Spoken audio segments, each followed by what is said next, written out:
My name is Taylor Claxton, and I'm a case manager at SARCOA. My name is Kelsey Wilson, and I'm a case manager with SARCOA Medicaid Waiver. My name is Lynette Leitner. I'm a case manager with SARCOA. I start my day at home. I start doing the day with a few bills, things that I need to get done that I'm going to be doing the rest of the day. Try to get that done before I go out and start doing home visits. I'm a remote case manager, so I work from home. I start work at 7:30 every morning, logged into the computer into FamCare. I look at my calendar to see if I plan to be in the field that day or just working remotely at home on paperwork, logging information, communicating with DSPs.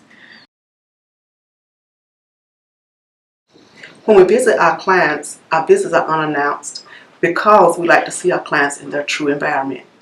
We want to get the truest sense of how the client's living, as far as living situations go, if anyone else is living there, actually the state of the house as far as cleanliness.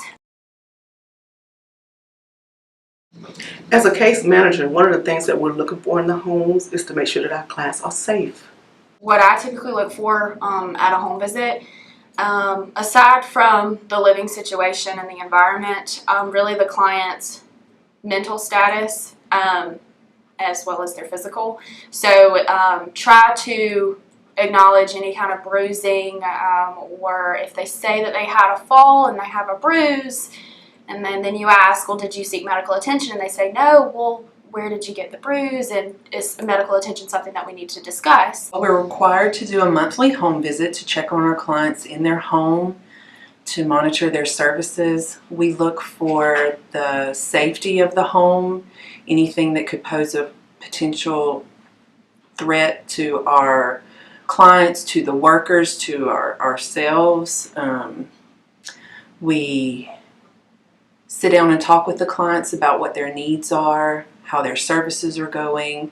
We look at their meals to just keep an accurate count of how many meals they have. If they have too many meals, we can stop them and let them eat their meals and start them back when they need it. We also look for expired food in the refrigerator. During the home visits, active listening is very important because that's how you're going to get a lot of the information that you need about your clients, about their family life, about their medical appointments, medication changes, just health decline that they may be experiencing.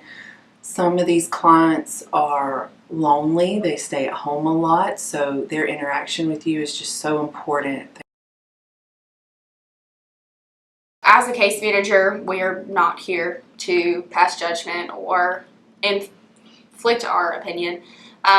And so in order to just be a fact finder, it really allows you to pick apart what a client's saying and notice different things at each home visit.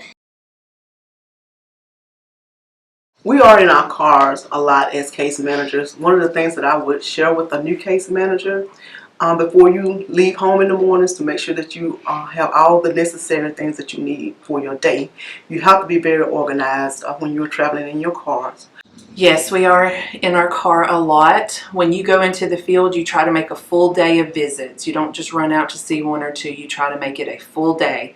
So you are in your car a lot. You try to make sure that you have your laptop, your power cords, make sure everything is charged up, make sure you have your vehicle charger, know where your gas stations are so you don't run out of gas. I do a lot of pulling off to the side of the road to make a call or to narrate something really quickly, because if it's not documented, it didn't happen. And try to keep a case of water in your car, especially if you are a case manager for rural areas. I keep a caseload list of my clients and their addresses, and that way if I need to call somebody while I'm on the road, I have it right there. My caseload is between 38 and 40. We have to make sure that we see those clients at least once a month face-to-face within a 30-day time period. On a typical day, doing home visits, I try to see around 6 or 7. Reason being is I like to have some time at home in the morning and some time at home in the afternoon where I can get things done that need to be done that day. A status report is a report that we send to our supervisors at the beginning of every month. In that status report is a summary letting our supervisor know exactly what has gone on with that client within that month. All active Medicaid waiver clients are required to have a monthly face-to-face visit. We are looking at services, looking at the condition of the home. We're checking for recent hospitalizations, ER visits, medical appointments, medication changes. Documentation is very important because our documentation proves that our services are being utilized correctly. Some of the services that we place in our homes for our clients, one is our DSP providers, which is our direct service providers. And what they provide is homemaker services and or personal care services. I feel as a case manager having good Microsoft Word skills will be very beneficial in performing good documentations. So documentation in real time is key to being successful in this job. So getting it done in real time, it gives you the most accurate narrative that you can have. If it's not documented, it didn't happen. So every phone call, every complaint, any service issue that you have with a client, DSP, or direct service provider, we have to document it. Medicaid also requires certain documentation in the record. Every month we have to have billing statements from the DSP, monthly eligibility verifying that they still have their Medicaid coverage because we are a Medicaid waiver. Medicaid is what pays for our services. It is strongly recommended to document in real time. FamCare is the system that we use to input all of our information. We do all of our home visits in there. We upload all of our documents in there. It's where we can access anything we need for the client. We have our laptops out in the field with us during the home visits. We can access the client's records to know exactly what their services are. It helps us to keep up with other programs that we have available.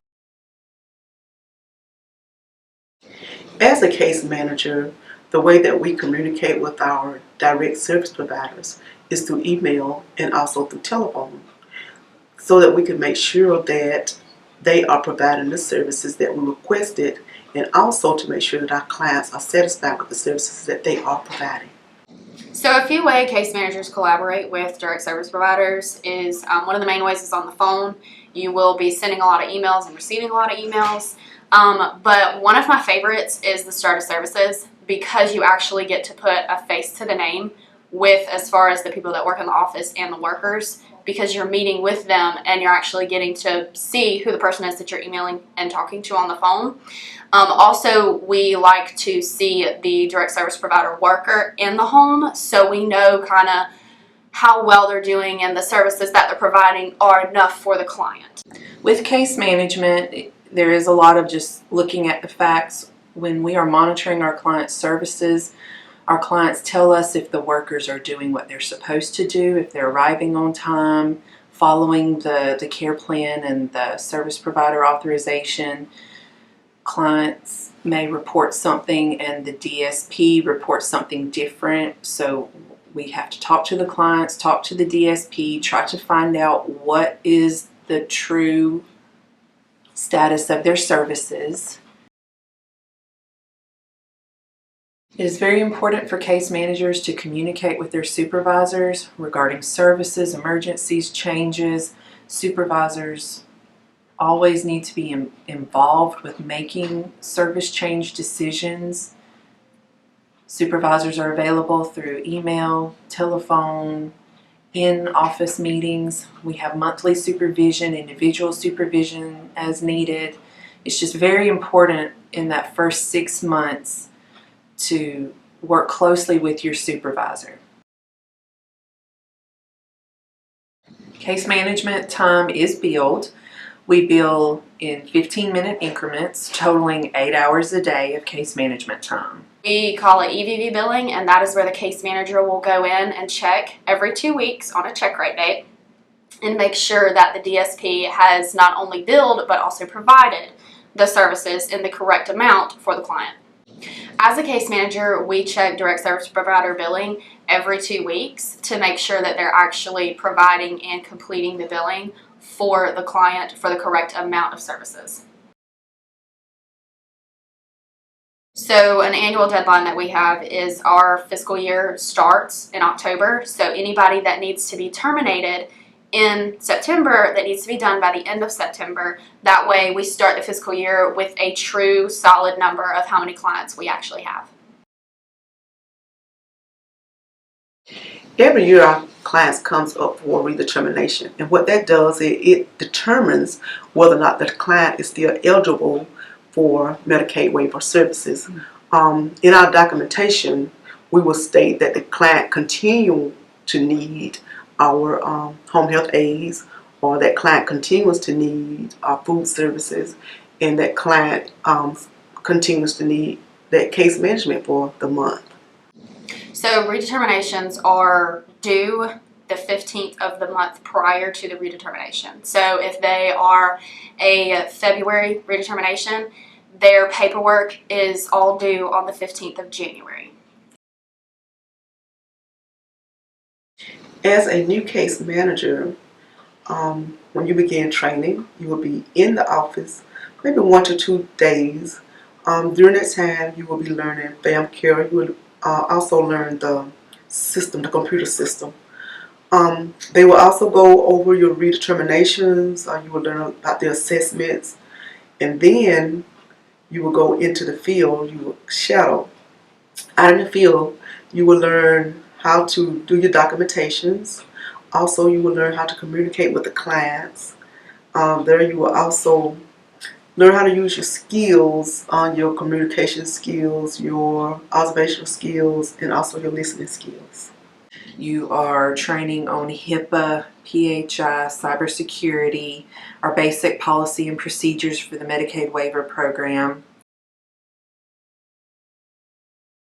Well, at the end of the day, I try to review all of my narratives to ensure that I have billed my 8-hour day, making sure everything that happened during the day is documented. Again, if it's not documented, it didn't happen. I like to end my day by giving myself an hour at home. It allows me to finish up any billing that I need to do, enter any narratives that I wasn't able to bill for at that moment during the day, and make sure that anything that's time sensitive is done. My advice to a new case manager would be to ask questions. It is better to ask than to have to go back and correct something that you did the wrong way. Our work is fast-paced, but we have a lot of transition time where we can get our data entered in. This is not just a job, it's a calling, and it's very rewarding. We get to make a difference in our clients' lives and bring value to ours as well. As case managers, we often go out of our way to make life better for those we serve.